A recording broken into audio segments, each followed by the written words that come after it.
What's going on, everybody? Welcome back to Vital MTB's P Practice Podcast, presented by Maxis Berg Tech and Industry 9.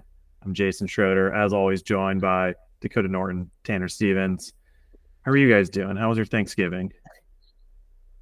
I went to Go ahead, Max. Applebee's. I had Applebee's for Thanksgiving dinner. Shut up. I swear Stop. to God. Wow. That's the most Tennessee thing I've ever heard. Was it good? No, it was terrible. It was, yeah. We At worked, least get like a 2 for $20 or something. we worked all day, and me and Frida hit the Bourbon Street steak and shrimp, and I don't think there was any shrimp. And maybe it wasn't steak and shrimp. It was just Bourbon Street steak, and it was bad. It was not good. Not Oh, good. man. I need a refund. How was your Thanksgiving? That's pretty Dude. entertaining. I had Thanksgiving with family, and then I went up to the desert and rode dirt bikes for a couple days. Yeah. That sounds fun. hmm Go Dirt freaking bikes. rip the Des. Mob Dude. Des. Yeah. Go rip the Des, dude. Freaking SoCal speed team. We're doing Push a big front. one alive. Yeah. That is a very SoCal thing to do for Thanksgiving, is go out that's- to the desert. Yeah. I went out to like Hammers, like where they have Kinger Hammers and stuff. Mm. Was out there. My dad's friends all have places out there. So I went and hung out with my dad's friends and the OG desert dudes. Can we That sounds touch on pretty this? fun. Huh? Can we touch on this? What kind of riding did you do in the desert? Was it like, were you like single tracking, or were you just motoing down on double track, just riding the woods, or Did like a big single track loop. And then the next day I went out. There's like some sand dunes out there, and then did some like tech rock stuff. Just Damn, that sounds fun. it was actually really fun. Yeah. Dirt It's bike? probably super And nice then- out. Yeah, it was actually pretty nice. And then, dude, went to a desert party at one of my dad's friends' places. A And dad desert party? dude, you will Yes. never believe who I met and who I was hanging out with. You know, Ping Golf Clubs, Heard of them. the owner of Ping, the Ping King. The Ping King. King King. Nice. In the desert with the In the King King. Des, they had a live band. They were, Wow. yeah, dude. I don't even need to touch on what I did. That's way more entertaining. That's Yeah. awesome. Dude, and then I went for a road ride this morning with the dudes from Ineos or whatever. I've just been Yeah. doing it big lately. Little star stud weekend. Yeah. It was all Wow. about Tuesday. Oh, that's pretty sweet. I didn't do anything. I mean, besides, did Thanksgiving and then rode a bunch. Didn't work. Yeah, it's pretty nice. It's been really nice in San Diego for riding bikes. It's like perfect temperature. It's cool out, sunny. And then from where I moved, I'm way closer to where like Dante Silva lives and all that. There's a bunch of stuff that I've never ridden. Like growing up in where I did in North County, it was always so far to go down there that I just avoided it. But we rode like 2 new spots this weekend, 2 new spots for me. So that was pretty sweet. Down in Chula Vista. I went and visited. I say visited now because I can't just go hang out with Jason anymore because he's like 45 minutes away. It's a trek. Yeah, I'm in South County. Yeah. I'm pretty sure San Diego is one of the biggest like county cities, wherever you want to call it. Metropolitan areas. Dude, it's huge. Like it's massive. Yeah.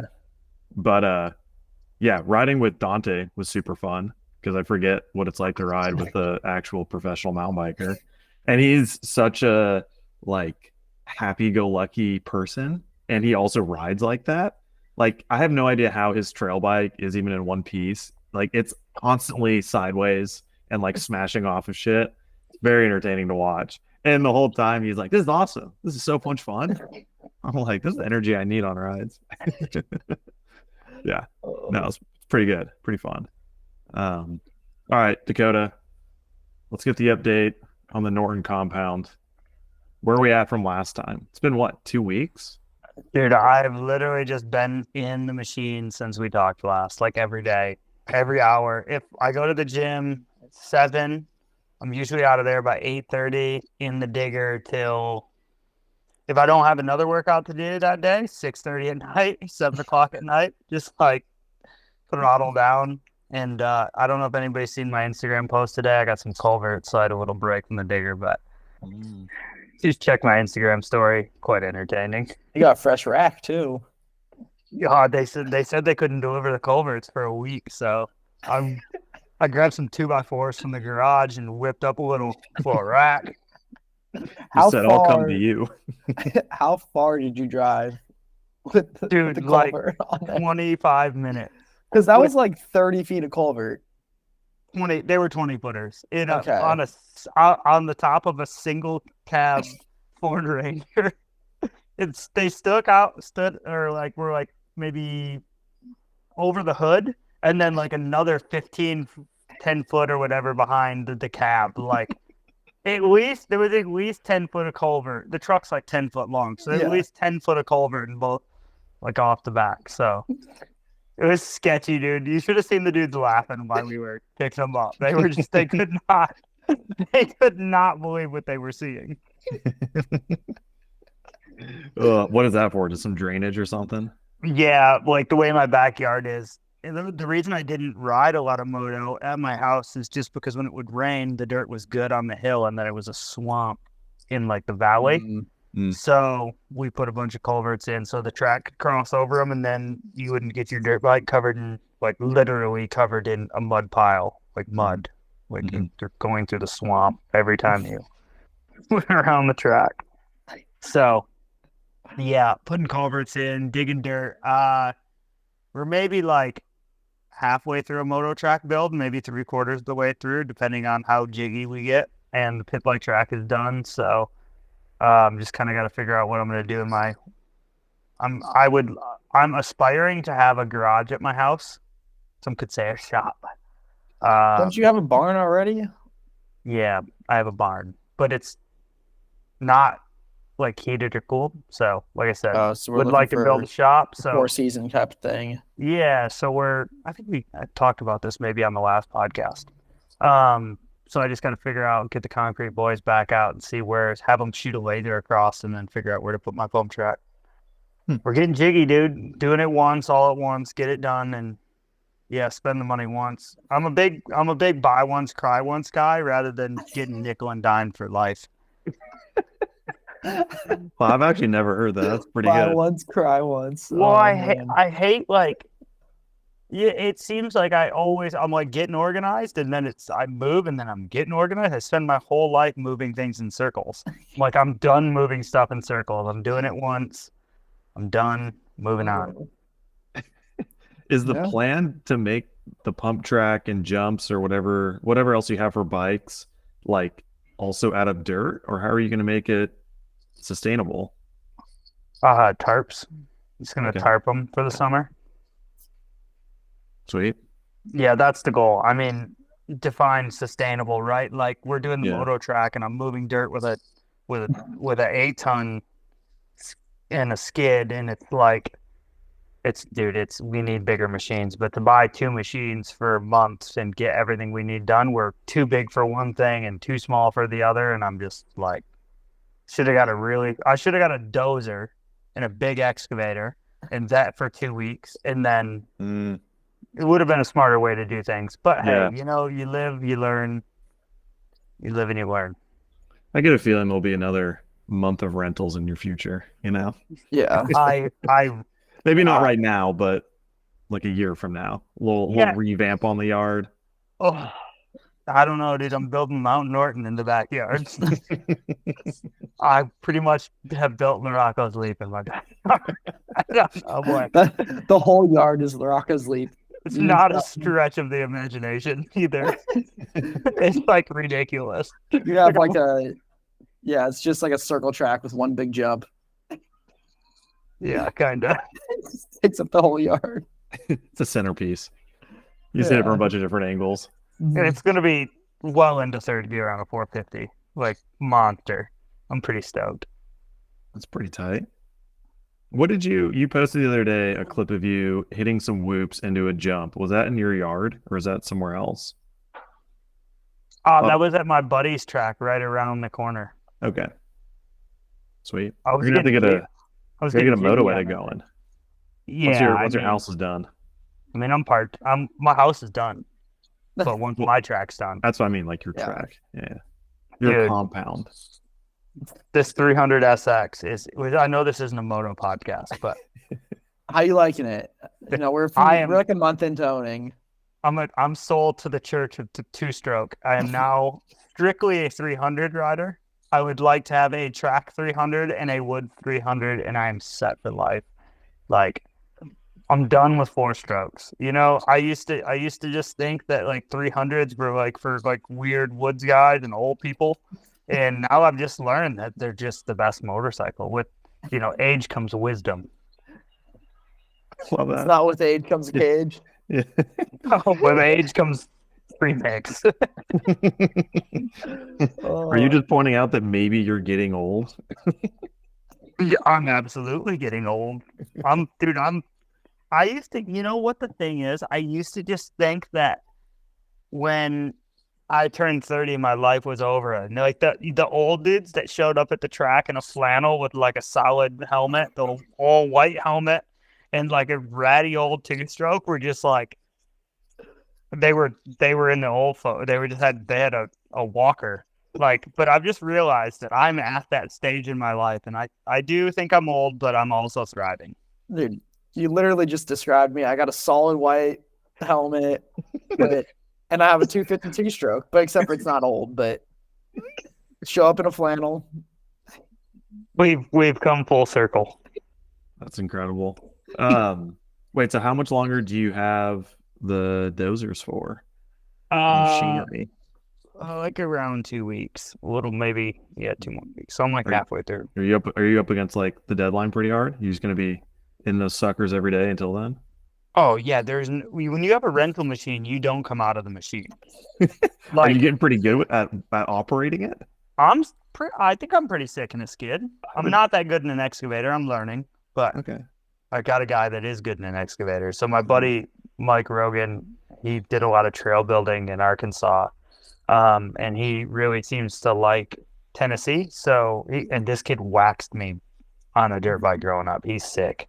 So has come to Tennessee, and he's kind of has a little bit of a grace period to do like some passion projects. So he's helping me. We've talked forever about building stuff at my house, and which is so sick. He just came and man, he's rad in an excavator. Like, he's really good. So it's really cool to watch. Like, I know this is getting a little bit off the track of what the podcast is about, but this week, but like, if you only know like a hammer your whole life and you need a screwdriver and you're trying to, I've always just had a skid for everything, and then I watch how fast he can do things in an excavator, and it's just blown my mind. I'm like, excavators are so rad. Like, I really should have used one of these a lot of things I've done. So yeah, that's hopefully I'll get a little more time in it, and yeah, I'd like to be able to run one better. That's sweet. Yeah, I have no experience in heavy machinery at all, but I always see, like, you go to a Supercross and the intermission, the dudes are ripping around fixing the track, and I'm always been blown away by that. They're unreal. They're literally unreal. Yeah, I mean, that is like an art and a profession, like, all at the same time. Yeah, pretty neat.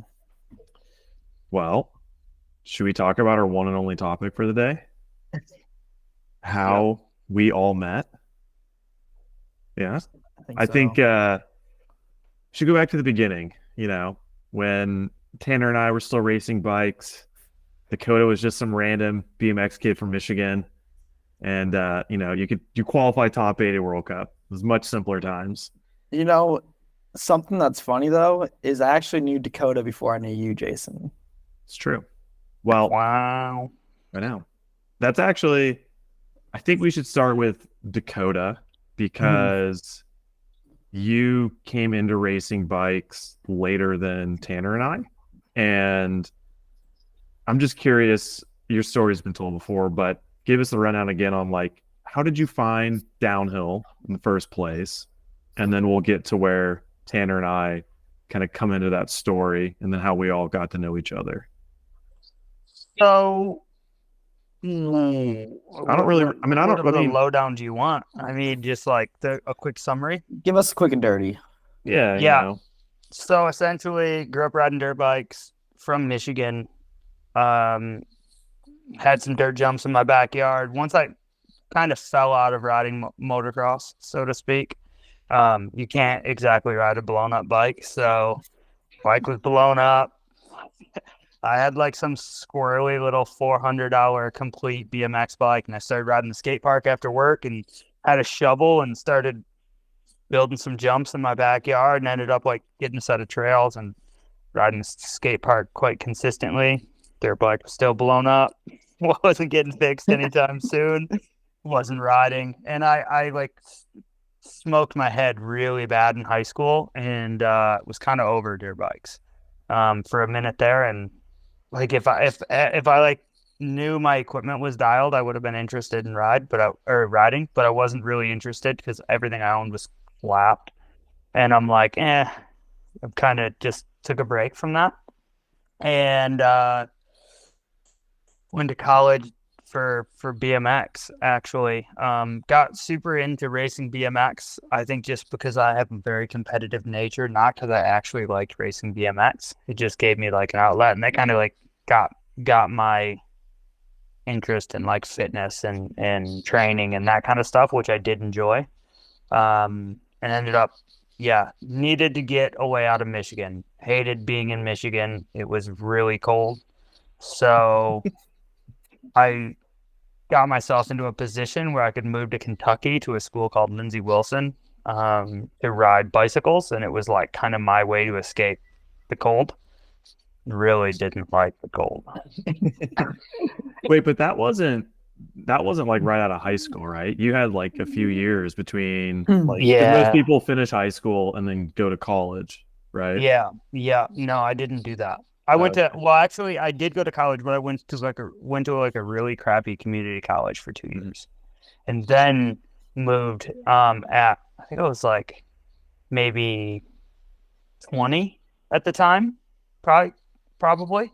And moved to Kentucky and started riding mountain bikes there. So just like riding slalom and riding dirt jumpers and like bumming whoever's slalom bike I could. And then my grandfather did this thing where he would it was called the Odd Fellows. So he would go to like their city festivals and sell hot dogs and brats, and they like made money to send kids to college, like college scholarships and stuff like that. And since I was on like the cycling program, I used the money that I got through a scholarship for that to buy a dirt jumper, and like just bought like an $800 complete GT La Bamba, like slalom bike.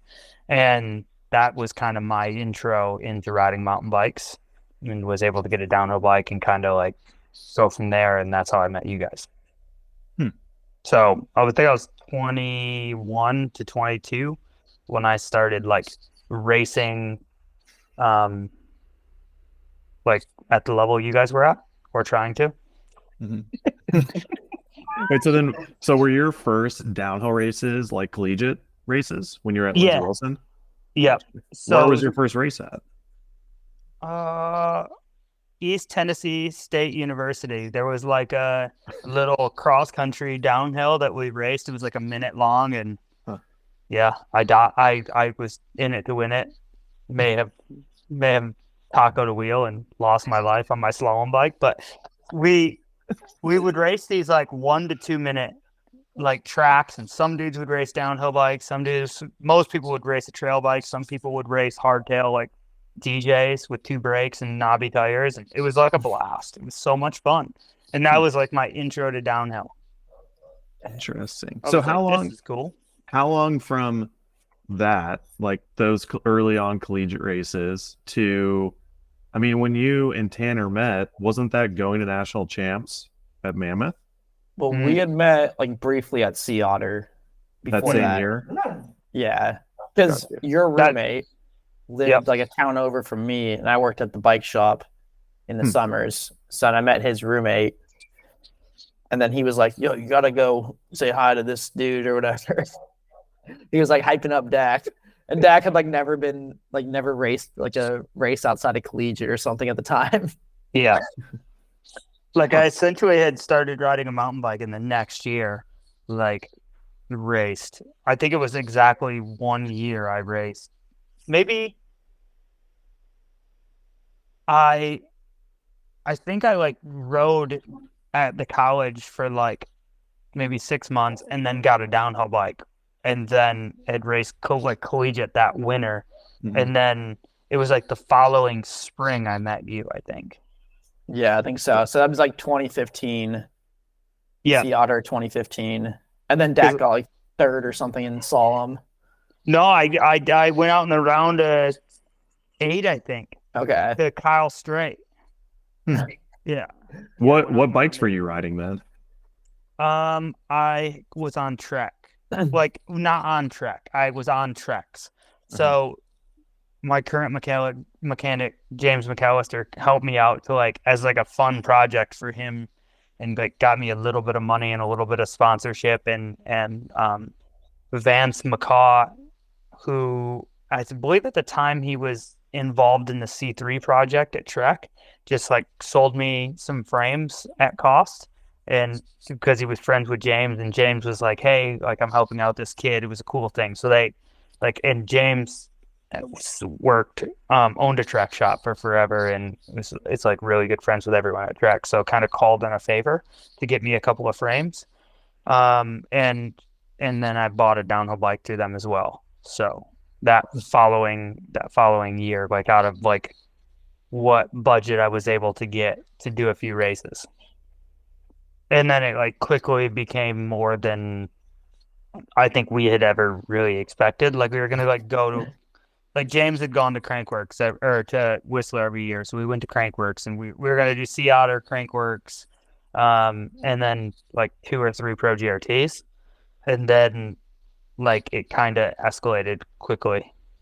I guess. Was that just because you were doing well? Yeah. Got you. Because I remember. Because that was 2015. Is that the year at Crankworks you did get on the podium in slalom? Mm-hmm. Yeah. Yes. So that was like people don't know about that. So I met yeah.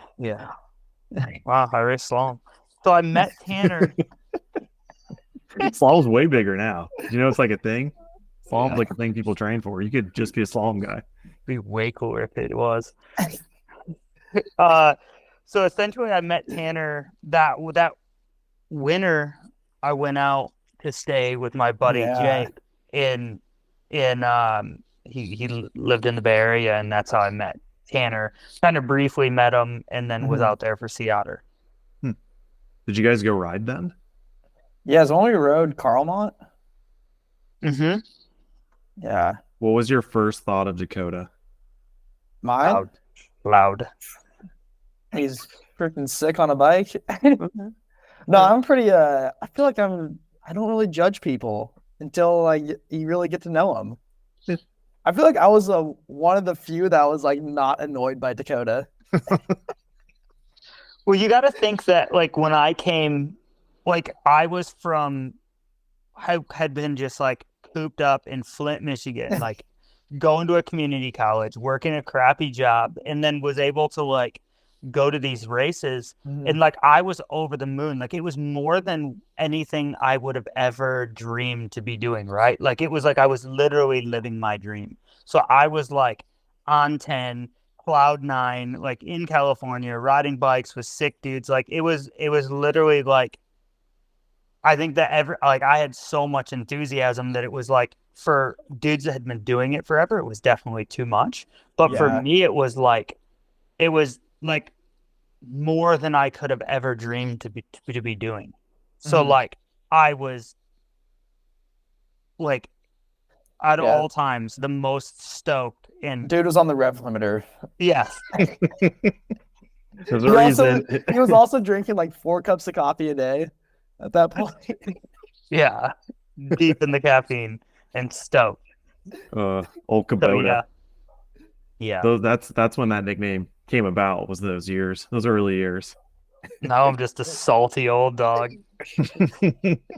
Like when the kids come around that were like me, then I'm just like, oh, dude, it's just shut up. But then, yeah, because then after that, we had like kind of briefly met a couple times, like chatted or whatever. And then you were supposed to go to national champs at Mammoth with Jake, your old roommate, and then he broke his wrist like the weekend before. And then we were just like, he like hit me up. He's like, hey, can you, like, Dakotah's supposed to go to national champs with me. Can like he go with you or whatever? And I was staying with, it was like Chris Higgerson, Harrison Ory, Austin Hackett, and maybe Zach Graveson at the time. We were all staying together in like a condo. And I was like, hey, we got room for another? And they're like, yeah. So I go to pick up Dakotah the morning that we're leaving. Like he flies in, he stays at his buddy Jake's house, and then I pick him up, and he's already lost a $500 prepaid card, like Visa card, in the airport somehow. And then we drive. So from the Bay Area, you got to drive through like kind of Central California to get to Mammoth. So we stop and we get like something to eat real quick, and then we keep going. We get to Mammoth, and he's like, I don't know where my wallet is. Loses his wallet on the way. Panicking. Already lost $500, and now he's lost the entire wallet. Panicking. So I front him money for his registration and stuff. And then you drove like 2 hours back, like that night or something like that, to try and look for your wallet on the side of the road in the middle of the mountains. Wow. The Sierras, like, yeah. And then it was rough. But yeah, and then you went on to do pretty well that weekend. Pissed off Jason for sure. Mm-hmm. And like we get to Mammoth, and I'm staying with all these Colorado kids, AHK, Harrison Ory, Chris Higgerson, Big Rig Higgs, he's like a different individual. He's like really quiet, doesn't say much, cruises around. Harrison doesn't really talk, and if he does, it's like very pent up and comes out like, oh, and I'm like, these dudes hate me because I'm like this strange kid that has somehow, they're all there to race national champs. They're pretty serious, but they like to have fun, and it's like this tight knit group of people, and it's just me. Like I'm kind of a lot. And then so they were like not really, they were all pretty serious, so I don't think they were really stoked. Yeah, I think everyone except for me was pretty serious. Yeah. That some random dude is just staying with him, which is cool that Tanner stuck his neck out. And then I end up like doing pretty well in the race. And then it was just full, like they're like, who's this absolute lunatic that's staying with us, and he knows nothing about bicycles, does not know how to work on anything. My bike is falling apart, and then I end up like essentially I think I got 6th, and because I got 7th. Beat most of the dudes that we were staying with. They were so salty. That's pretty funny. I didn't realize that's who you were with. I want to look at the results from that because I think Austin might have been 5th, I would think. Maybe. So that's when I met Jason. Did we meet? Segue into that? Oh yeah. Well, we didn't meet. But we met. So there's this what do you kid. mean? This is when I met you. I thought we met at Montanan like later that summer. Well, no, I mean yeah. But no. Okay. So Jason, this is my first Jason. Let's call it a Jason sighting. We talked a little bit, but Jason is just sitting at the top before qualifying, I think. And it's like seeding at nationals, right? So no one was taking this seriously, except for maybe Bubba Warren and Cody Warren, who were running, just going for a jog at the top at 11,000 foot, getting warmed up. And everybody else is sitting there. And I didn't really know what to do. And Jason is just throwing rocks at his Let's call it pebbles. Pebbles, pebbles. So like, there's this Jason who has this like curly, long hair at the time, has Shredder on the back of his jersey, is wearing like, I think you were on Royal, like that red Royal gear, and just like in this murder blood dripping font had Shredder on the back of his jersey. I was Shout like, out the race siren. and it's just like throwing. For me, I like never had a bike this nice in my life, and it was like an aluminum, no paint on it, like Yeah, like and the test team bike. He had like Cole P's bike. Yeah, I bought a bike from Cole Pichettino, and at the time they were a Trek R&D team. So it was a pre-production 27.5 session. So it was all raw aluminum with just stickers on it. I still have it. Like, pretty sick. Yeah.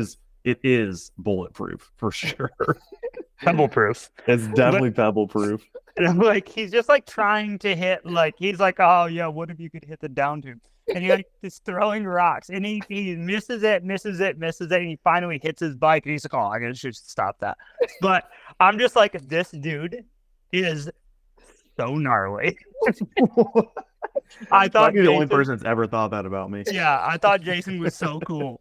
I was like that. He was like bleed black, die evil type. Like, I probably thought I was pretty cool back then too. Super core.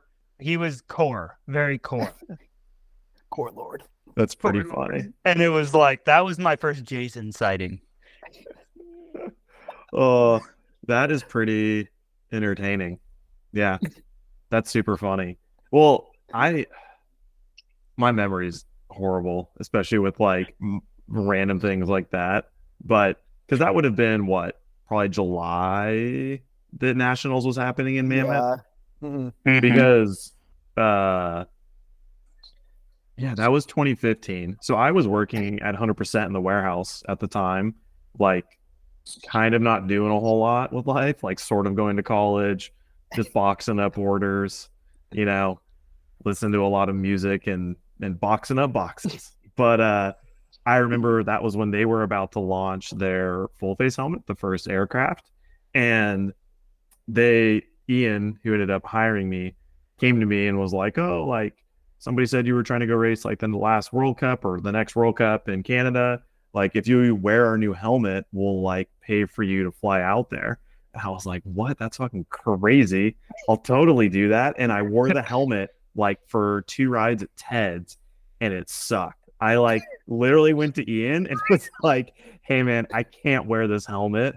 Like, if you don't want to send me to this race, that's fine. He's like, oh, it's fine. Like, we'll still pay for you to go out there. Which was super cool. But that's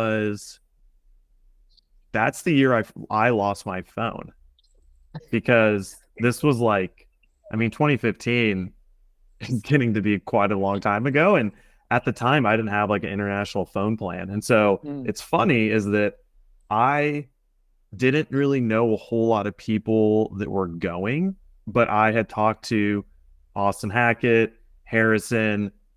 I'm trying to remember if Higgy. Wiley was maybe there. Did he ever race a World Cup or so? No, he probably wasn't there. He wasn't there that year, but I think Higgy was there. Yep. It was just like the Maybe Colorado Kieran? crew. Maybe no, because it was only kids from Colorado, and I'd only ever met them through races, and this was like still pretty early on to me racing bikes, like only a couple of years. And I probably chatted with them at National Champs and was like, can I stay with you guys? And they're like, yeah, that's fine. So I fly in, and my phone only worked at the airport when I had Wi-Fi. Like, I couldn't do anything else with it, And so I land and I start texting Austin, and they were at like his aunt's house or something in New York before. I think maybe they probably had done there was Wyndham or something. Yeah. Mm-hmm. So I'm sitting there for a couple hours, and I'm finally like, screw it, I'll just get a taxi and go to the venue, and then I'll just wait for him there. And like in the chaos of trying to like pay with Canadian dollars, and I had never been to like, I guess I had been to MSA 2 years ago as a junior, but it was like my first real World Cup, not with like my dad and all that. And I left my phone in the taxi, never saw it again. So I like get out, and I'm just looking around. There was like in the paddock area of MSA, and I'm like, man, I'm fucking screwed. I don't know. I In a don't parking know. lot. I don't know where we're staying. I don't know these kids that I'm staying with. And like, it's like the Wednesday or Tuesday before, like no one's really here. And I ended up like, that's when Ray was working with, what was the Vents shop? Yeah, or but it was, Cycle. yeah, with InCycle. Yeah. Anyways, I like connected with people, ended up finding Austin, all them. And that's where Dakota and I start to cross paths because I was the only one out of all the Colorado kids that qualified. So like, and I think that I forget what the schedule was then, but there was something where like we qualified and then there might have been a day off and then we raced or something because however it worked, they were like, yo, we're out of here. It's like, we're going to go back to my aunt's house in New York. And I was like, all right, like, what the hell am I supposed to do? And yeah, at some point, you and I crossed paths, Dakota, and I like kind of mentioned it. And you were like, oh, well, you can just like stay with me. Like, I have a hotel room, but you hadn't qualified either. And I was like, I don't think you did, right? Pretty sure you didn't qualify. And you were like, No, it didn't. yeah. And I was like, are you cool with staying? And you're like, yeah, I don't got anything else to do. Like, I'll just hang out. And like, you had to drive me around. I stayed at your hotel room, which I remember being like the smallest hotel room. Do you remember that room? The door couldn't open all the way because it would hit the bed.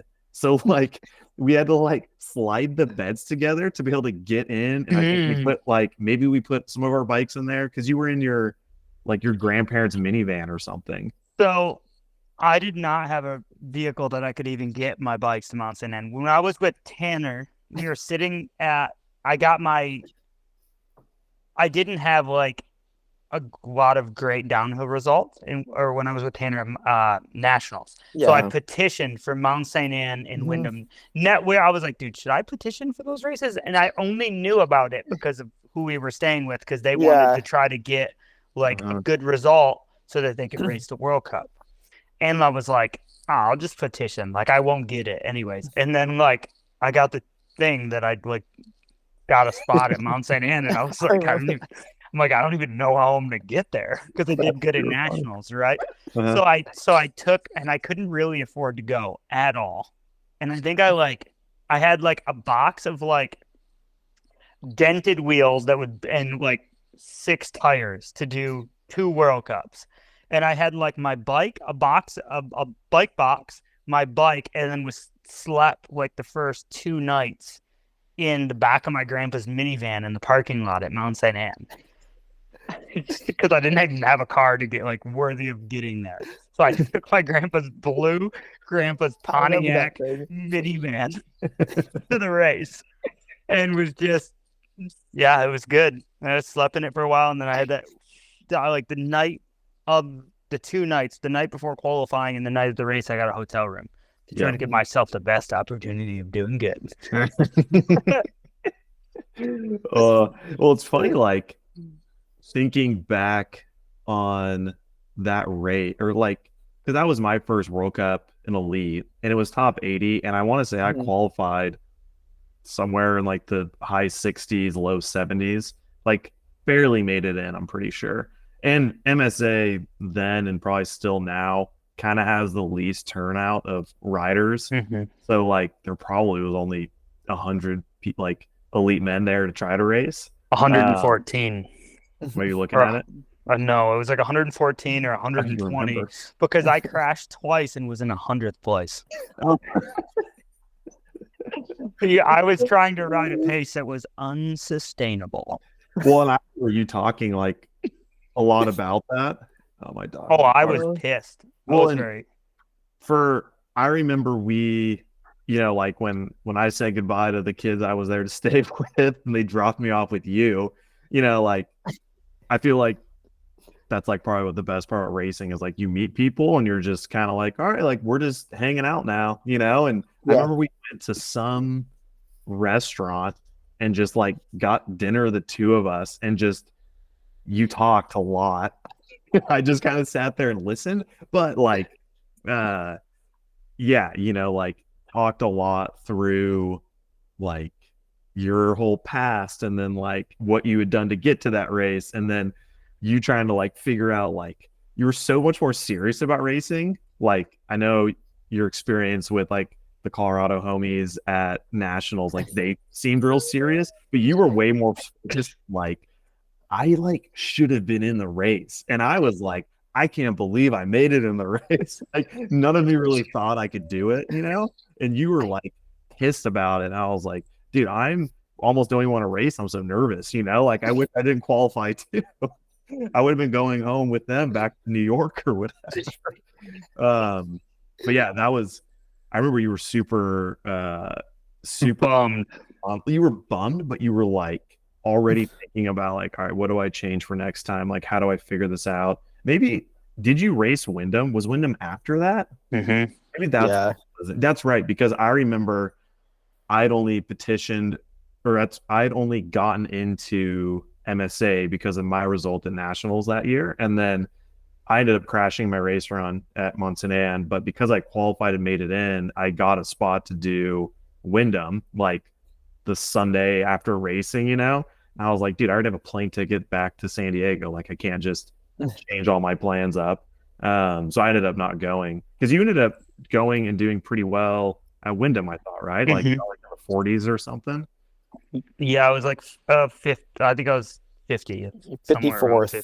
54th. Looking at it, yeah. Yeah. I remember that because I was like, damn, that's crazy. Like, I can't believe he actually like went and like did pretty good the next weekend, you know? And I know I've said it before in past podcasts, but like sometime that year, I want to say it was sometime that year that Shane Leslie and I were talking, and you had done an Eastern States Cup, I think that summer at some point, and like beat everybody. Like you won one.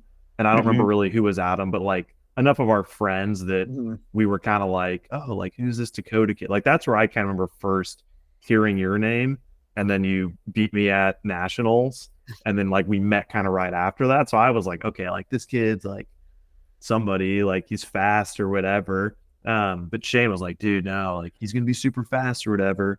I was like, all right, like fucking, we're all trying to be super fast. You know? I'm sure that sounds really good to me too.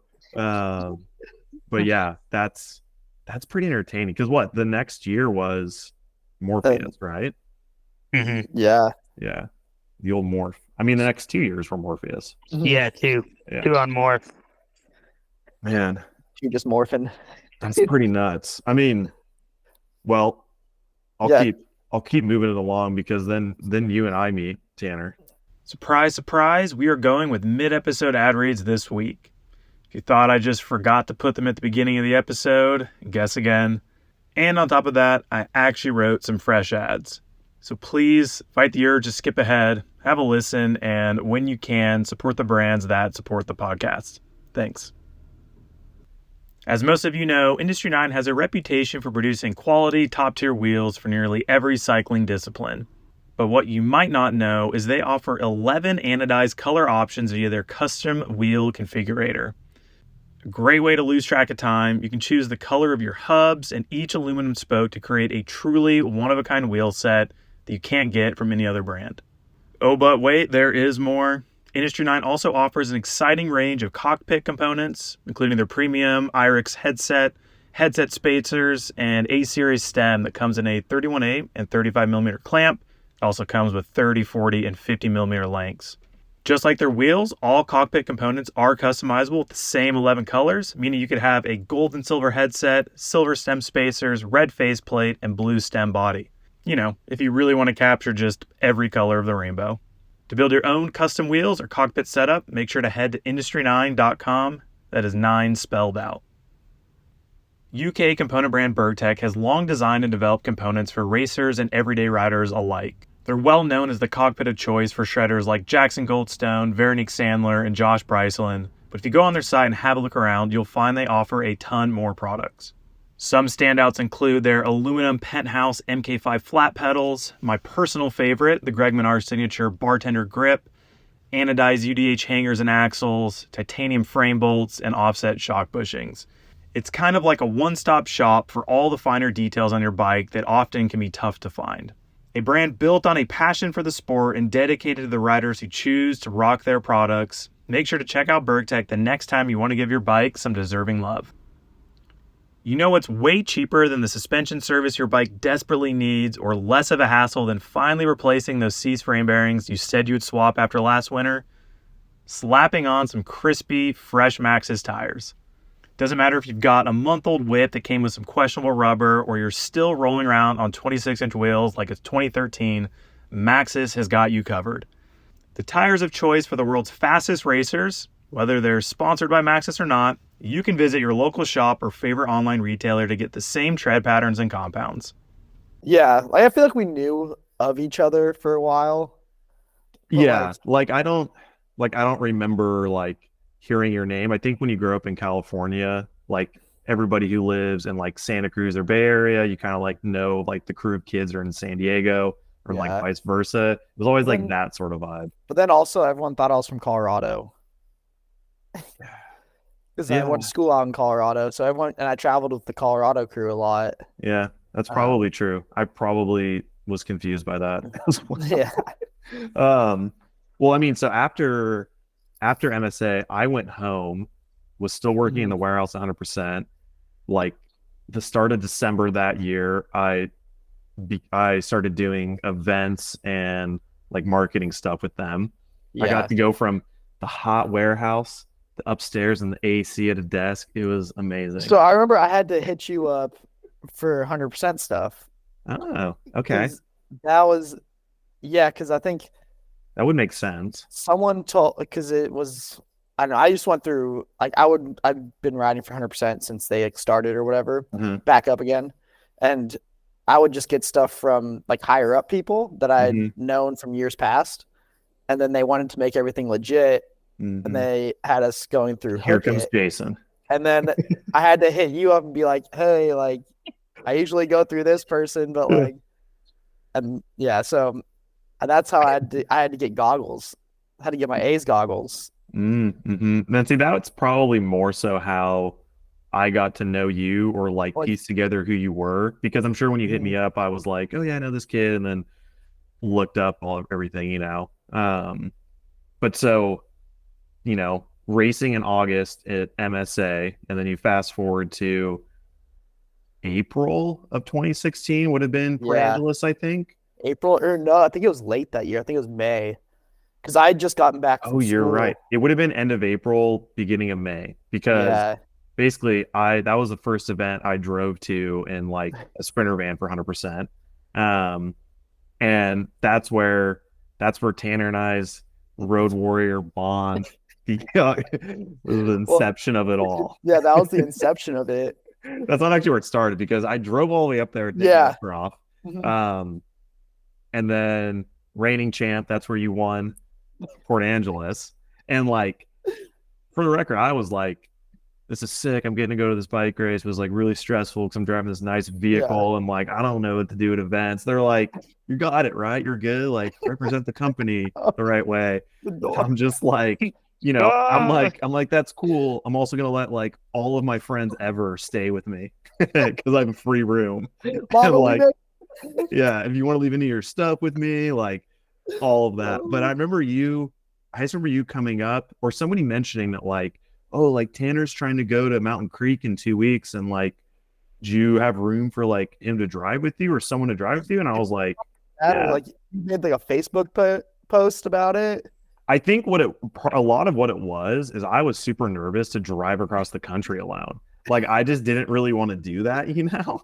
And so I was like, I mean, that was that was a big reason for trying to find people that wanted to get a ride. And I also knew that like, if people could get a ride for free, they probably would do it. But yeah, I remember after you won and then we chatted, and it was like super short. It was just kind of like, you're like, yeah, like somebody said you're gonna like drive Mountain Creek. I was like, yeah, like, do you need a ride? Like, yeah. And I was like, can you like meet me in San Diego? You're like, yeah, like my brother lives there. I'm like, oh, perfect. I was like, you just want to get here this day? You're like, yeah. I'm like, cool. I'll just see you then. Like it was very simple. Yeah. Because like I wasn't even gonna go to PA originally. I was like, at that point I was already done racing. I was like, I was done. You finished on a high. You finished and then you had a high. like before PA, I was done. I was like, oh, cool. Like, and then people were like, oh yeah, we're going. Like, one of my friends, one of the Conshoff brothers was like, yeah, I'm driving up or whatever. If you want to drive with me, and I was like, sure. Like, I guess I'll go up there. Like, I got nothing else going on. Like, it's summer break between like college, and I had one semester left, and I had like an internship right before that. And my internship was over, and I was like, yeah, cool. Like, I don't know. I'll go back and I'll try and find a job. But it was like the first weekend back. So I was like, cool, I'll go with you. Like, I spray painted my bike like the day before. I was like, wow. I was like, The cool. Like, elusive black spray painted Scott Gambler. yeah. I like spray painted that thing, and then just, yeah, we went up there. But yeah, I think it was super quick. That's chatting. It's like, oh, here's my number. Like, Yeah. text me. No, it whatever. wasn't. There wasn't too much to it because I remember, it was maybe 2 weeks later, I think, that Yeah. we had to drive from San Diego to New Jersey for a 1 weekend mountain bike race. We drove all We'll the way just put across this- the country. We're gonna run some Google Maps right now. I mean, it See what the was mileage on this. it was incredibly aggressive, and like up to this point, I think the furthest I had driven was from San Diego to Angel Fire for a national, and then like that 2 weekends prior driving to Port Angeles in Washington. And I was like, cool, here goes a multi-day drive. And that was when that was the time when old Ray hopped a ride to Oklahoma. And That was there's legendary times. there was a lot of This is I a mean- 3,000-mile drive, it was incredibly far. 43 hours. But for the record, you and I ended up doing further than that. Because Dude, yeah, we Yeah. drove back to New Jersey and then drove back to San Diego. And then later that summer we a couple drove. weeks later, we drove to New Mexico Holy cow, did we really? and back. And then a couple weeks after that, we did our 5-week stint. Yeah, that was Those were times. Those were honestly some of the highlights. Because Jason and Tanner would show up in this van and have a hotel room, and I would show up in the van Yeah. with no hotel room. So you could say that, like, we hung out some in their hotel room, Dude, those and traveled together. those were like the times, because it went from Jason and I not knowing each other to us just like blasting Blink-182 through the night. Mhm. And like just Classic some love best friends. story. Yeah. It was like a full Step Bros moment. No, it was And we had the Yeah, best it was- dinner of our lives with Ryan Mhm. Paquette and Stephen Walden. Mhm. There's a lot of good memories from all of that, and probably like the key takeaway from even still probably you, Dakotah, racing now at like the highest level is it's cool the things you do, but it's better the people you do it with. Like Yeah. it's so rad that that's kind of why I want to do this topic anyways, is that because we all met through racing, Yeah. which I think is kind of unique. Like Mhm. you meet a lot of people through different things. It's one thing to meet through like a hobby, but to like literally meet at the races. Like if we weren't trying to go to races in the US, we probably would have crossed paths later on riding somewhere. Yeah. But yeah, dude, I feel like it's all like a blur because we did it again in 2017. Yeah. And then 2018, I did it in my own van, driving all across the country, and like there's like a lot of driving involved. But then, like Dude, 2017, we went global we went with the- global. with the old Honeybee supported racing. And there's definitely like some memories in there. I mean, like Dakotah and I drove from Andorra to Lenzerheide and did that whole 2-week yeah. stint. Dude, that summer was Yeah. gnarly, because then when we got back from Lenzerheide, I flew straight back to the Bay Area. Then the next day I drove down to San Diego to get in the van for like a big stint on the East Coast. I remember you guys after a while started just bringing BMX bikes with you everywhere, and had like Yeah. free coasters and BMX bikes. That's when I bought a BMX bike was that year. Yeah. You were BMX. You two. I Dude, You were. I broke my hand at Leo Gang that year, which I think might have, 2016. yeah. Oh yeah, this would have been 2016 still Mhm. then, huh? Yeah. Oh, Well, that's right. because then we had been talking about, because I was super into BMX. Like, I Uh-huh. mean, that's why I had a spray painted bike. hmm So hardcore. Just ultimate Should have core just put lords pegs over on it. here. Yeah. But I was super into BMX, convinced you to get a BMX bike, I hmm think. Didn't Well, I take was gonna much. say is I broke my hand at Leo Gang and then had a cast for like a few weeks. And that is when that's right. That's when we drove to Angel Fire. I didn't Mhm. race. I just went and hung out and worked and like rode my road bike around there.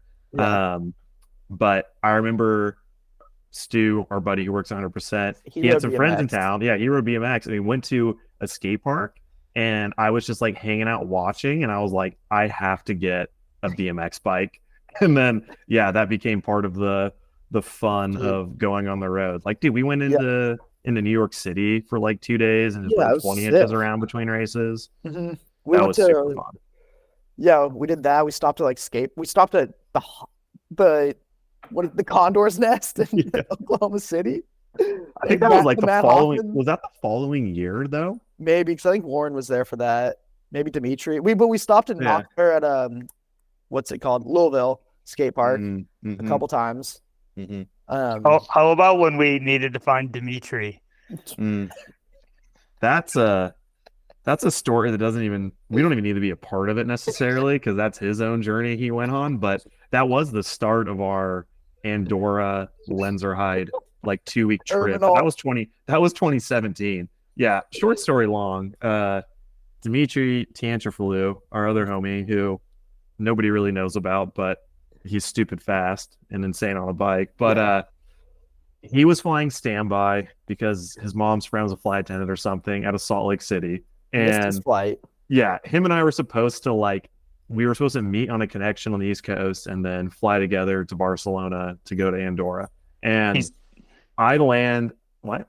He said he woke up and thought he was supposed to be on the flight at like 12 in the afternoon the next day, and it was 12 that night. And he got a text message and woke up to your flight is now boarding. Yeah. Or it was like, how was your flight to JFK? Yeah.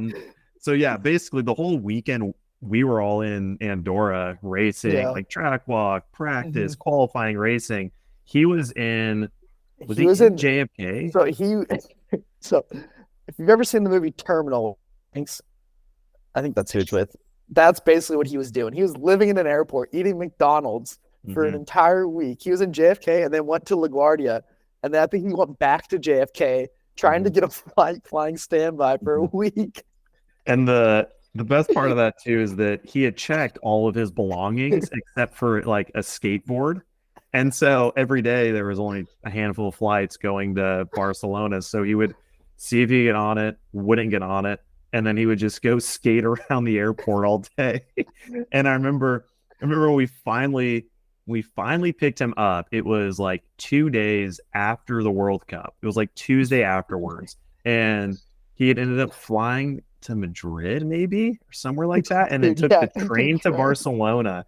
And I remember we're like, Dimitri is one of our most gypsy friends we have. He can barely operate a cell phone. The last 2 years, I've gone to Bellingham where he lives. I've called different phone numbers, and I've never got a hold of him. I know he exists still, but the whole time we're on different time zones. We're trying to coordinate with him. I was like once a day we would get a text update, and it literally was like, I'll be in Barcelona this time, roughly this train station. And I remember we're just like driving there and waiting. And then through all the around. Dude, I mean, our plan was to go from Andorra to Lenzerheide, and we ended up like getting an Airbnb in Barcelona and just like chilling there for a few days. And through all the chaos of people walking by this huge train station in Barcelona, you see just the two wheels of a bike bag rolling through all the people. We're like, that's Dimitri. We're like sitting at a stop sign, and we're like, there he is. I remember like jumping out and running to go like get his attention. And as that happened, like a cop tried to like pull us over because we were pulled over in like a red zone or whatever. So it was just like chaos. We like finally got Dimitri in the car, and he's been like wearing the same pair of clothes. I think he had no socks on, or maybe his socks were just super beat. And he had like this scab on his chin because he didn't have his contacts. He had checked his contacts. So he was skating blind between waiting for flights to get on. And he went to like go up like the little on ramp of a curve, and they have like the dimpled things for like handicap access. And he hit those, not seeing them, and just went flying and face planted. So he's just, dude, he was in such shambles. We picked him. I still have a video on my phone of that night in Barcelona, because by the time I remember like it was so late every time. It was always late whenever we were doing things, but him just sitting in this hotel room, just staring off into nothing, like buffering. Updating. Yeah, he's just his whole body is buffering. Yeah, that was an entertaining one. Like I remember driving to Lenzerheide, and I It was a long drive. That was a long ass drive, and like we did it in a rental van that had 3 seats across the front that were not made for 3 American men. It was very snug and hot, and then snug and hot. Yeah, that's when I was listening to Slipknot and 9 Inch Nails for on blast. Yeah, you were at the Colombian crew, right? Yeah, I was by myself. Yeah, on 4th of July. Eating 30 euros worth of McDonald's, celebrating 4th of July. Oh, those were some entertaining times. I think that year, or that trip in Andorra, is that where were we all together then, and we rode Andorra after the World Cup with what's his name, who tried to send us down like literal cliffs? Dude, with Roger Vieira. Yeah. Dude. His bars were above his head. Nothing has changed. We want to talk about high bars here. This man's bars were above his head, and he's just like, "Don't break on the rocks." The whole trail was rocks, and he says, "Don't break on the rocks." And I'm saying, I have a vivid memory of like all of us baseball sliding down like a wet slab. Like none of us rode down the trail. We all fell and slid. Roger is just pulled over. We can't get stopped, and he pulled over and laughing at us. I also remember us being at the top of that trail, looking at each other like, "What?" What? Like at every race, like this year, Mount St. Anne, standing in the rock garden, and I pull over, and they're like, "Oh, so and so, they're doing this gap," and I'm like, "No way am I doing that!" And then here comes Roger, handlebars above his head, flying through the air, through the rock garden at Mount St. Anne, and I'm just like, of course, it's Roger again. I'm on that snowshoe, and I find this gnarly line in the rock garden. Here comes Roger, wide open, pulling up in the last rock garden, and I'm just like, at every race, dude, anything gnarly, Roger. Like, Roger. That's all I can think of. This is just being at Andorra, and we're all scared shitless, and he's just laughing at us. He's so good. Yeah, that was pretty entertaining. Man. Yeah, that was a fun summer. That was a summer that I just sucked at racing bikes, but it was all super fun going to those races. I remember, we went to Lenzerheide. You qualified Dakotah. Were you there, Tanner? I was there, yeah. Me and Dimitri were like on our... But I was hanging. I feel like we were hanging out at night. Probably there when we didn't qualify. The World Cup should get divided. Yeah. Yeah, like I know Dimitri and I didn't qualify, and then we went and like did a pretty big like kind of backcountry ride from the very top of Lenzerheide, which was really cool. And I think like one of the days following Dakotah, I think we brought you up there again, and we did some like pretty fun rides. And remember the after parties being entertaining. Fun. A lot of walking, like where so much walking, drunk walking. Didn't I have a hotel room that you stayed at, Dakotah? Yeah, it was like a mile away. Yeah, dude. Also, in Andorra, the hotel room that Swerve was staying at, also. Swerve. I'm trying to remember at those races, like what, if anything, 100% was covering for me. I think a lot of it was me on my own dime. No, a lot of those you were going to with, and you would stay with Hervé. Yeah. I'd Okay. always talk Hervé into getting a double room so we could Yeah. all stay with Hervé because we were all too broke to But in Andorra, have our we own didn't room. we didn't actually stay with him. I don't No, think. he was like next door or something, Yeah, I yeah. think. But I'm pretty sure in Lenzerheide it might have been the same. There I was think he had his definitely own room. like 4 people in a room one night Uh-huh. in Andorra. That's pretty funny. Uh, Never seen it before. you're like, I don't remember any of this. This never happened. Actually, I remember nothing. Also I in don't know what you're talking 2016, we all stayed with Hervé in Monsanand. And Dimitri. That's right. Oh like, my god. Be quiet, Dimitri. Like Hervé's sleeping. It's like the after party. That was What did he say? 2016. 2016 is when I actually did good. My only good result ever. Yeah, And top then 30, baby. yeah, top 30 on the dot. And last place nowadays. Love to see it. But that's when I had like a photo from all of us sitting in the parking lot, like in a circle, drinking or whatever, having some drinks before the after party. And that's where Dimitri was just too excited and didn't make it past the parking lot. He never made it to the after party. And when we went back and got him up to go back to the room, yeah, I remember I just remember walking in like the hotel lobby. It was like, I think that was a pretty nice place. Like we had like Yeah, a, It was definitely we didn't nice. just have It like had, a like, hotel loft room. in It was like a suite. Yeah, like a full kitchen. It's because Mark from 100% was also staying with us. It was a bit of a stressful the room to owner, walk into. one of the Yeah, owners. one of the owners 100%. But yeah, I just remember being in the in the elevator and being like, yo, when we walk in there, like, I need you to like shut up. Like, don't say anything. Like, he's like, yeah, for sure. And then what did he yell when we open the door and like we make it one step in the door? What's it like? Give me fuel, give me fire. Or like it was like Metallica or something. I think he might have just yelled Metallica. And I was like, wow, I could literally kill this kid right now. Do you think we could get Dimitri on the podcast? Does anybody? I mean, can we put Not a some chance. viewers out there? No, Is Dimitri like? we probably could through Torsen. Like, he could use Somebody- Tor's laptop. He could get it all set up and then like trick Dimitri into sitting down, you know? Yeah. Because Dimitri wouldn't voluntarily come on the podcast. He'd be like busy, like doing something or something. Yeah. No, he is a pretty key player and a lot of entertaining times. Him and Warren. Yeah, him and Warren as well. We could definitely have Warren on. It was like the 5 of us for a lot of stuff. Mm-hmm. Like It was. Yeah. We need to have I a mean, Friends podcast.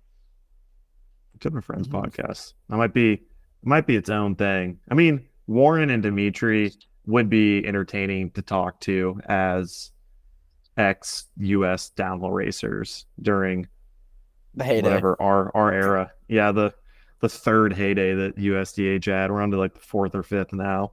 Yeah.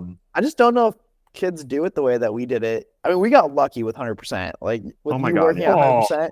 I wouldn't Dude. have raced. Like No, I would have been at the top, won PA'd, won a national round, just never raced. never heard of again. Off the map.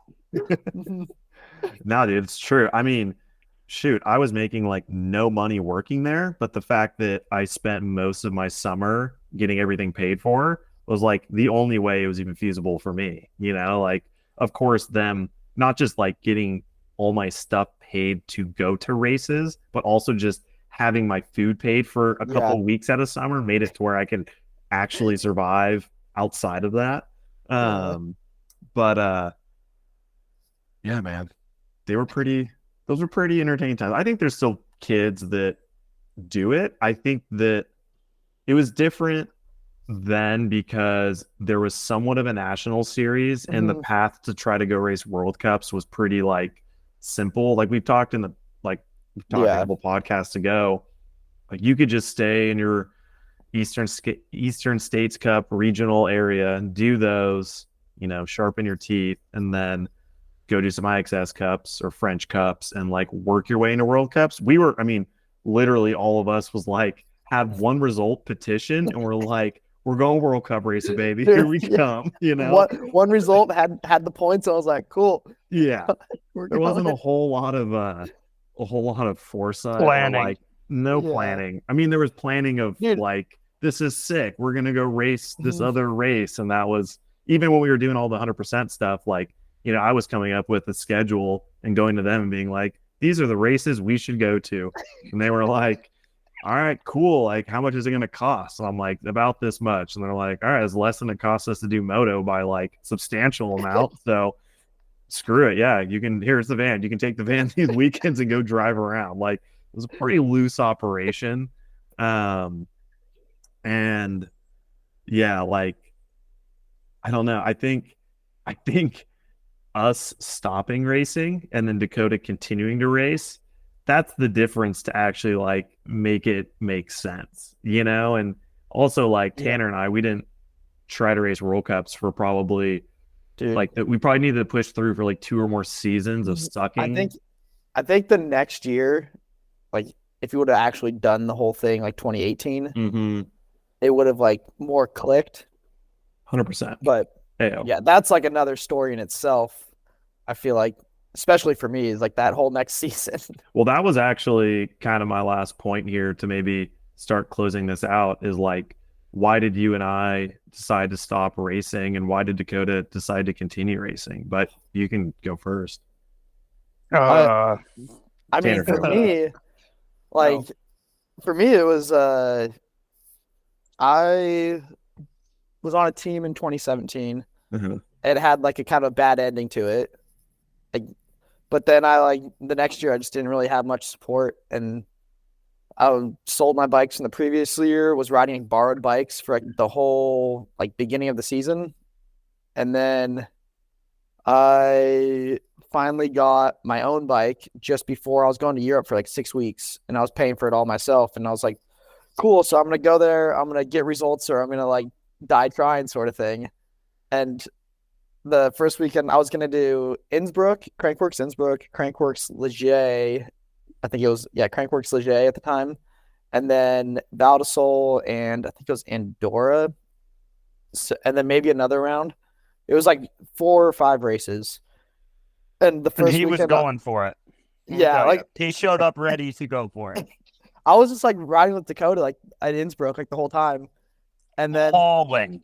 Dude, hauling. So I was like, I'm gonna get a result. Like I'm gonna get results or whatever. And then I broke my neck in Innsbruck.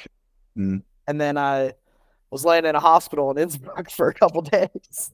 And I dislocated my shoulder. Yeah. That was your first year on neither of us got a result. Yeah.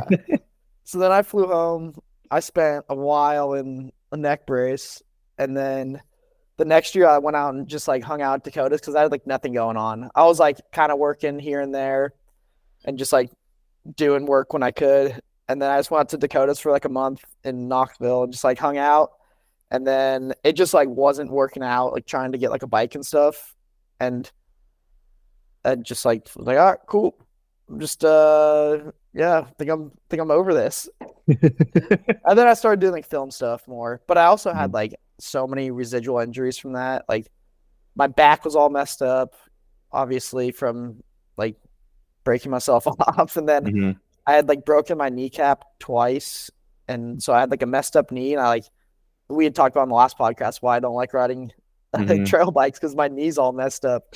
So and then I stopped riding bikes for like, I don't know, 6 months to a year after that. It kind of seemed like you just were so over trying so hard to make it happen, and everything going wrong that could have gone wrong, that you just were like, it's not going the way I need it to go, and like I'm over it. Yeah. And then that year, the Pro GRT, like RockShox had their test camp, and so many fast dudes were there, and everyone was going so fast in the mud. Yeah. That was. Yeah, and then I had like a mechanical there, so then I was like, dude, like obviously I couldn't get a bike the year before. Like I was like supposed to get a bike. I was supposed to go to Crankworks Rotorua in 2018, and bike didn't show up. from like the brand that I was supposed to get a bike from. And then, so I was like, cool, great. And then I raced a borrowed bike at PA, a size small Pivot Phoenix at the GRT, and got 14th or something on a size, dude, the bike was tiny. Like I would loop out if I leaned back. Like, and I was like, all right, sick. Like I can still go fast. And then I got a Da Vinci Wilson and raced that at PA, but it was like also way too small. So then I finally got a right size Pivot Phoenix, and then didn't ride it before going to Europe, and then went to Europe and was like, all right, I'm going fast. Like we're here. It's time to go fast. But yeah, so like everything just like wasn't, it just, it's one of Yeah. those things where it's like everything's telling you no. Mm-hmm. And it had been like that for like probably like a year and a half, like 2 years. Mm-hmm. I was like, everything's just saying no to like stop doing it. So then didn't ride for a while, then just started doing film projects. And like that I paid for out of pocket with like my buddy Drew. And then yeah, so like we just did that, and then people were stoked on it. And that's kind of leads into somewhat of what I do now. Yeah, for sure. I mean, it makes sense. Like, I feel like that's most of our friend group, except Dakotah, really, at this point. Like, we all had a year, or like for me, going to 2018, I left 100%. So there went the free hotels and free rides real quick. Yeah. But like I still tried to go racing in 2018, just all funded on my own, and bought a van and drove around in that, and like trying to remember. I don't even remember, like, yeah, I don't know. It was like, it was cool on one hand, but I had gone from having a lot of it paid for and getting full complete bikes from Giant to just getting frames and a few components here and there from Commensaw and some other brands. And like, it was cool just to do it on my own and kind of do it for fun. And in 2017, I like just sucked at all the World Cups I went to. And then in 2018, I like had a few okay results at nationals, and like did it all just for fun, but kind of like did it to get it out of my system. And I remember at MSA, like at the end of my road trip that summer, I like ran off track at the very end, like almost right before we come out on the little tiny gravel road before like the last few corners and jumps, and like went off track and would have qualified, but ended up just barely missing it. And it was just kind of like, I think that's it. Like I'm kind of good on it. Cause like, even when I was getting everything paid at 100%, like I was still super tight on money, having to sell all my bikes and like save all winter living at home just to kind of make it all make sense. And I never liked racing that much. Like I got into it super late. Like I didn't start racing until I was like 15 or 16. And that's super late. I mean, super late compared to all, but like super late compared to all the kids in Southern California I was racing against, like that had been raced, like everyone had been racing since they were like 11 and 12. Yeah. And it was super rad to just like get dropped into like a huge network of friends. And then you're like traveling and like all the things we just talked about for the last hour. That's what I was always into it for. Like I liked trying to be serious and trying to do well because I am competitive, but I also was never committed enough to like risk my life. Like I just wasn't, I couldn't ride past that point. And like knock on wood, like I've been able to like get through with like minimal injuries, I think, because of that. Like I just like riding, and I don't need to push it to some insane level. Yeah, I feel that. And but yeah, like leaving 100%, I did a whole summer on my own. And then after that, I was like, fuck, I really need to like do something serious. I can't just live in my van. Like it's cool and all, but it ain't really doing much with my life. And because 2019, like I went through that whole winter working, and then what ended up being off again for summer, or didn't have like a job lined up, and fully committed to building out my van. And then you and I went and did like a road trip, and I think, was that a Pro GRT? I think so, yeah. Tamarack. At Tamarack. I think that was the only race I did that year. and like literally built a downhill bike for that trip and like set it up during practice and like raced and got like 18th or something. And I was like, well, that's super not fun racing to do really bad. Dude, yeah. Like, I don't think I'm going to race at all now. I had like flat pedals on, and it was like, I Yeah. did the same thing. I was like, oh, like I'm just going to chill. Like, Yeah. kind of got like the going fast part out of my system. Mhm. It was a good Even though- nail in the coffin for me of like we did a road trip, and Mhm. part of that road trip was that race. And I had like, I think back on that trip, I forget that we even raced. Like all of Same. the other things were fun. And that was like a good thing for me to realize that that's what I should do instead. Mhm. And I think I didn't like leave racing like salty or confused about what I should do. It was just like, oh, that was like a really cool thing to do. And Mhm. I like actually did a sport at like the highest level, which was pretty neat. And like, yeah, it's cool. It was cool enough for me. I'm good now. Go do something else. Yeah. But actually thinking on it, not the answer for you, Dakotah, is like why you stayed in it. Like end of 2016, that's when you got what 13th at Worlds, is that right? In Val di Sole, 17. or was I it think it was 17 or 16? Yeah, Oh, 17. 17. Okay, maybe it was Charlie in 16. I think you did pretty well. You guys were both on red Treks, I think. Mhm. So you were on a red Morpheus that said Trek. And then that got used as the poster for Val di Sole. For like the next- Yeah. In How case you long- wanted to hide it, they're like, mm-mm-mm, mm-mm-mm. The gifts that keeps on giving. But like I remember you doing super well then, and kind of like I would say as Tanner and I were like struggling or fizzling out, you had some ups and downs, but were like Mhm. consistently moving up. Yeah. And I was always like, dang, I know I can be right there, but I also know how committed you were, and I just didn't have any interest in like putting all the eggs in the basket to like go race downhill. I I think was just for kind of us, like, yeah. seeing like the whole like go broke or die trying sort of thing, Mhm. it was like inspiring, but also like at the same time I was like, dude, I don't want to like Like just not go good fully things. in debt. Like, Maybe we have Dakotah to blame for quitting racing downhill. yeah. Yeah. Well, because like, yeah, Dakotah was like the go broke die All trying in. sort of, yeah, all in. and- Absolutely all in. Like spending tomorrow's money 2 months ago. How did, yeah, Spending spending tomorrow and next year's money. Yeah. Like, Nothing has changed. and I was like, I always thought I was like, man, that's sick. Like he's like doing it, but Mm-mm. at the same time, I was like, dude, I don't think I I got don't that. know. Like, Yeah. Yeah, it was Yeah. gnarly. I mean, that matched with like, sure, Tanner and I might be above average at riding a bicycle, but Mhm. racing World Cups, like I had to kind of face that, yo, you can put a lot of energy into this and you might continue just to like be a consistent one qualifying. Like nowadays, there's no way in hell I would ever make it into like the top 60. It's gotten more competitive and the speed is faster.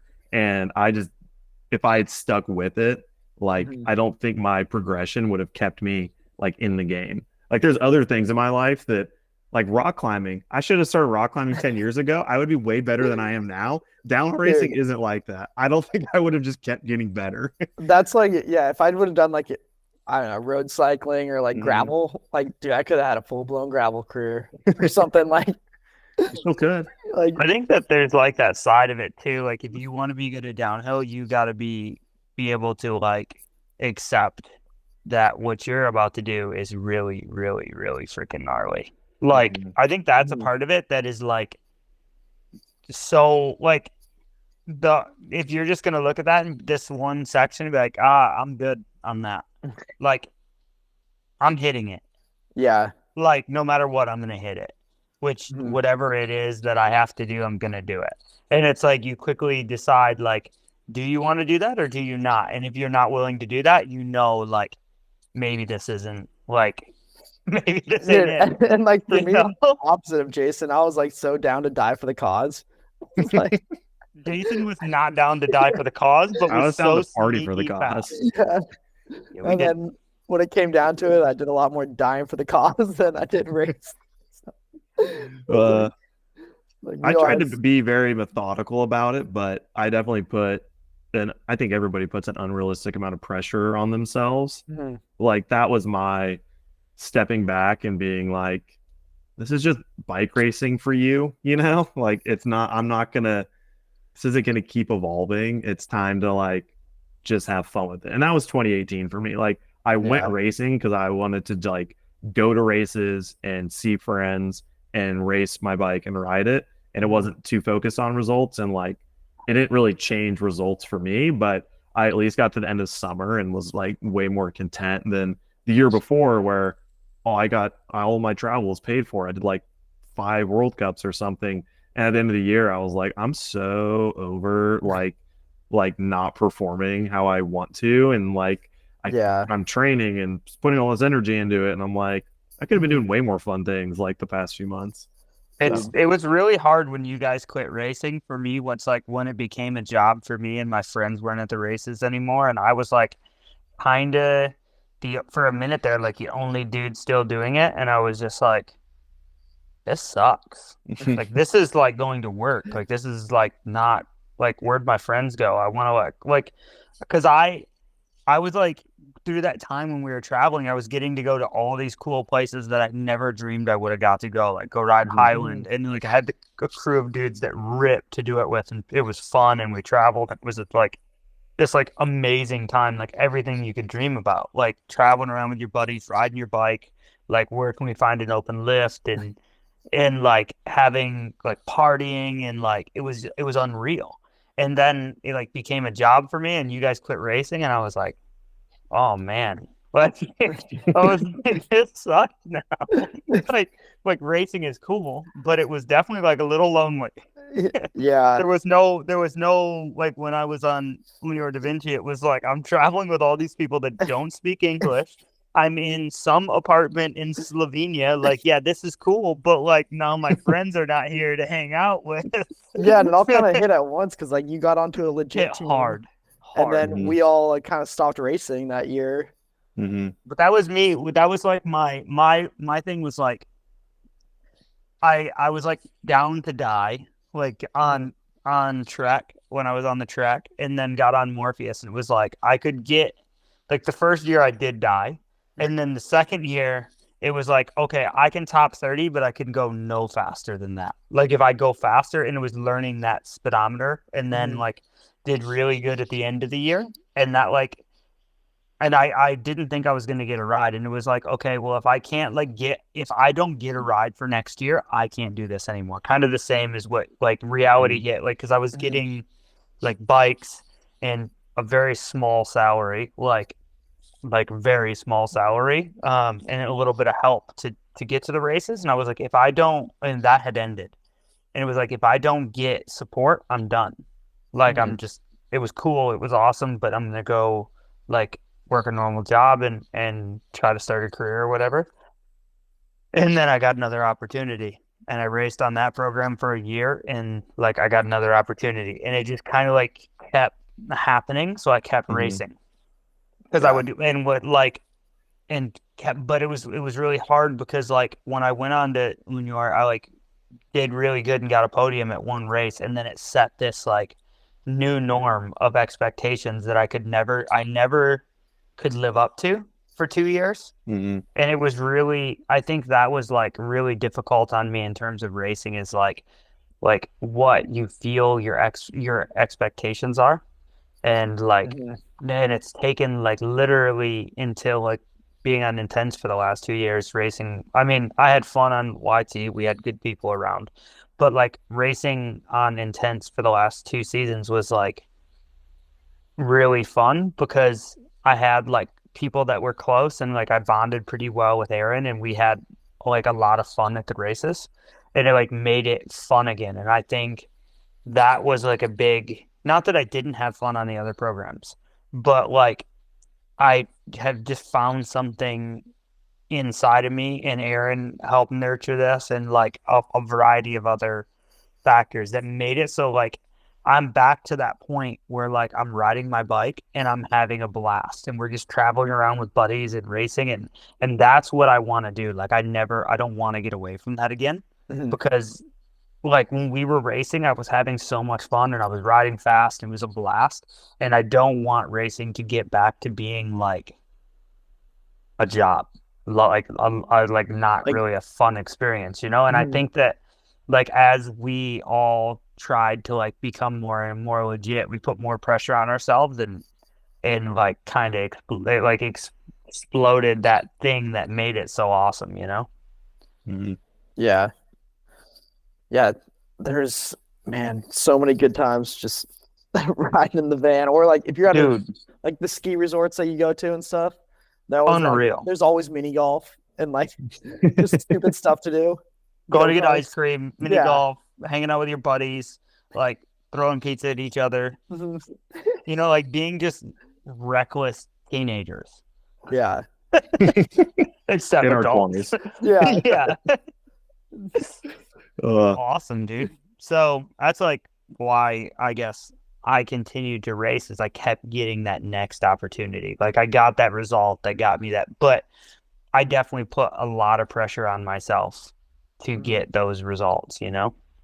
yeah, Made it for sure. not fun at times. Yeah. It's pretty dope to see. It is. I don't. Be I way don't cooler think if you guys You're like cool if came you guys back. still kept doing it. Be cooler if you Well, guys came to the races every once in a while. You know, be be cooler if fun. you just came to SoCal. That's a much easier sell. I know. Soon, Grasshopper. Yeah. Nah. Soon we'll have to Tanner help to figure that out. It'd be really Yeah. cool this winter when there's things happening in your part of the country to come out and experience it and be amongst it, even if we're Yeah. hanging out spectating more. Dude, if we could just get some coaches plates, go ride practice at the GRT or something. I'd be straight up nervous to get between the tape at a national. I'm gonna be honest. Well, like I'm not, no clocks involved. I don't ride very quick anymore these I know days. you, man. Yeah, Jason just really slowed down in his old age. I have slowed down. It's true. I think I'm gonna go I, shuttle on Thursday with Nick He's and Chuck. training. He's you're making a gonna comeback. you're gonna shuttle, Nick and Chuck. With Nick and Chuck, old Juan Hall. man. You know, it sounds fun, but man, shuttling is just the least efficient thing that's ever been created around bikes. dude, but downhill bikes. They're so I forget you have a downhill bike. No, my plan is to try to get a downhill bike this year, or a bike that has a dual crown fork that's fun, so that I A can. downhill bike. Yeah. Actually, you should just get a downhill bike. Yeah. You like sound like one of those people. What does that You know mean? what? Just have you forgotten how good a downhill bike is? What are you gonna No, put I rode 170 one. bike with I a rode dual one. crown? I rode Like, one what? all of Crankworks this summer. Yeah, so It was There great. is no replacement for the amount of traction and stability a downhill bike has. I Like, totally agree. And no, I want to get one of those freaking Raws. Anybody at Raw who's listening to Dude. this who yeah. didn't want to give us a frame the first go around, if you can donate one, I'm gonna get dual crown for it also for summertime. And he's gonna talk all about it on the podcast here. I've talked about it like twice now. woo. The Madonna V3. Anybody out there who wants a sick bike, go look at that thing. Driscoll's been ripping on his, and that thing Ooh, looks yeah. like it works pretty well. But yeah, no, that is fully a plan. But that means both of you, need to go to Crankworks. Oh, I could be down. That would be like old. I'll just go. If you guys go, I'll always go. I'll go. I mean, like all of the things we've just been talking about for Dude, I a stayed week in and a half every I stayed in a summer treehouse for the last 4 summers. in I've had Whistler all of those for memories. 2 still. weeks one time. Stayed in a treehouse during Crankworks. Just Dude. not even like a closed in one, like an open top. Like That sounds sick. I bet it's still there. Let's go find it. Yeah, it's still got your name on it. Nah, dude. I think- Crankworks is the best time. Yeah, it is really fun. It has everything we've just been talking about, all packed into 10 days. This year, like spending the whole summer in Morzine was that like sounds being sick. That was does like- sound fun, too. so rad. Like, I just riding downhill bikes every day, like riding sick loamers, and it was like having sick dudes to ride with. That was like regained I think that was what created some speed. Just having a bet it good did. time. Dude, that's the Yeah. thing when you're riding with your buddies, you're just like trading off who goes in front, and then you're holding on for your life, and everyone's trying to go faster than their buddy. Everyone's going faster than they have talent to go. Yeah. Mhm. And then when you run out of talent, it's like funny when you crash. Yeah, at least everybody It else never sees it. hurts when like all your buddies are around. It's true. They're a part of it. Yeah. Not a lonely experience. Mhm. It's a party slam. Other than when Warren slams. He's mad. Yeah. When Dude. Warren crashes, he's mad. When he crashes, and then when One of a kind. Wiley crashes, Mm, and it just lights out. God. All right, we'll start making our plans for races and crank works and We need to go to a upcoming World boys Cup trips.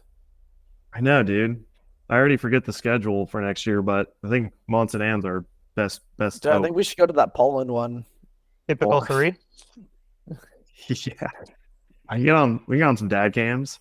Dude, Like a little Instacut. I almost made one this year, and then I was like 3 days into my road trip to Whistler, and I was like, I haven't filmed anything. I forgot. I'm not doing it. dude, typical 3, 4.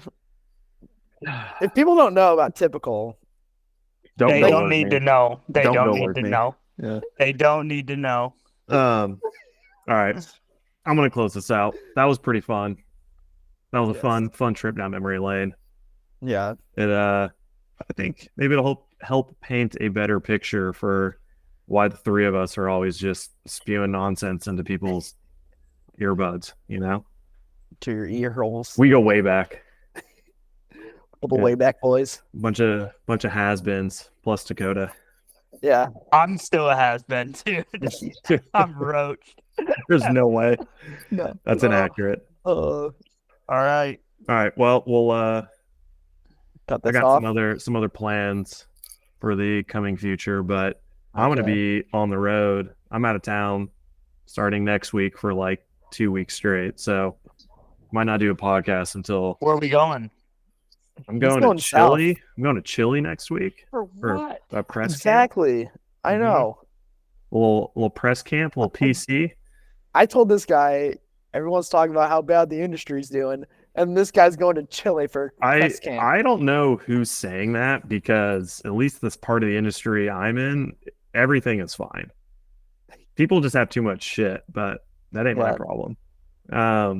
But yeah, I go to Chile and then I'm home for a day, and then I go to Kentucky for some family stuff. Kentucky. You're And then coming to I'm my home. side of the country. I You're am. not telling I'll me be in you're Louisville. coming. Come on, fucking cruise up. I will. Honestly, I will. I'd love to come ride the Louisville skate park. Dude, that would actually be pretty cool. I'll let you know. So yeah, Appreciate anyway, it. this next month's gonna burn up real quick, so might not be till after the first that we get together again. But after the first means we can chat about what you're doing next year, Dakotah. Whoop, whoop. Oh, You know, because it's the same thing. Yeah. Chance Factory Racing 2024. me and AG. Going to tear up the scene. Aaron's Uh, making a comeback, baby. He's got I seen him in the physio office this morning. Dude. he's got a bike park now. And he's got a bike park. AG1's on his AG1 every morning. Athletic He's on- Greens. Pretty great. Plot twist. AG1's riding for AG1. Oh yes. Can we get them On that sponsor? note. We can be. Yeah. On that note, thank you everybody for listening to the Deep Practice Podcast. Thanks as always, Max's BergTech, Industry 9. We'll see you when we see you. See you when I'm looking at you.